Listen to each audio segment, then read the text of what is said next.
Hey, good morning, it's Owen, Bigland. This is the Inside Edge video blog. If you've been a regular viewer of my blog for the last couple of years, you know I've been beating up pretty good on buying a pre-sale condominium in Vancouver. Now, I've always said I've never had anything wrong, said anything bad about the developers. I mean, I'm a client of many of these developers. They're good developers. These projects will be fantastic when they're finished. My contention was, why buy it as a pre-sale?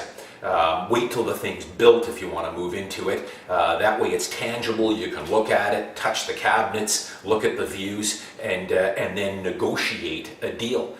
As opposed to buying it as a pre-sale and waiting 2 or 3 years. You don't know what the market's going to do, your money's tied up, and it's not a tangible product. You're looking at off a brochure.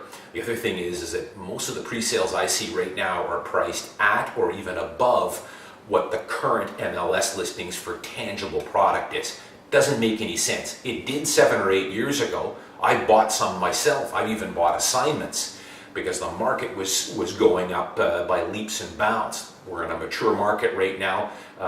Doesn't make a lot of sense. Watch some of my later video blogs from a year ago about pre-sales. But I'm going to come to the defense of the developer on this blog here, because I'm kind of getting tired listening to the radio and reading in the Vancouver Sun and the Globe and Mail about these Vancouver city councillors bemoaning the fact that Vancouver real estate is unaffordable. We've got the highest housing prices in the country. We need to start building more affordable housing, blah, blah, blah. Well, a lot of people I don't think realize that Vancouver has some of the highest development fees and costs that they charge to developers to build condos and homes in the Lower Mainland. Some of the highest in North America. I'll give you an example, and I got this out of the Vancouver Sun, who did a report on this last month.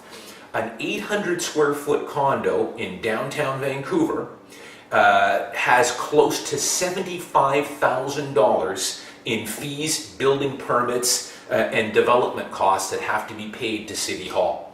So in other words, an 800 square foot, that would be a 1 and den 2-bedroom, probably sell for $475,000. $75,000 of that goes to Vancouver City Hall. Now, if you ever talk to anyone in Richmond or Vancouver or Burnaby who buys an old house, tears it down, and builds a new house, they'll tell you the same thing. The fees, the development permits, the surveys, the inspections you've got to get that you have to pay City Hall are astronomical. We're looking at $30,000, $40,000 now to build just a typical home in East Vancouver. It's crazy. So if Vancouver City Hall really wanted to do something about making homes more affordable in the Lower Mainland, or at least in Vancouver, they'd start cutting back on some of these development costs, these astronomical development costs that they charge to the developers. Now, I know I'm going to get a few comments, and a lot of people are going to say, well, will the developer, if they did cut those, do you think the developer is really going to pass that savings on to the consumer? And I think in this market they would. Right now, the market for pre-sale condominiums in new construction is still very slow. They're having a hard time moving a lot of these pre-sales. And a lot of that is because, as I said before, they're expensive. They're priced above what the current inventory is at. So I really think that if City Hall wanted to start getting stuff more affordable, cut some of the development costs, and I do think the developer would pass some of that on to the consumer and would be reflected in lower pre-sale costs. Something to think about anyways. I'm Owen Bigland. As always, thanks for watching. You can always reach me at owen@owenbigland.com.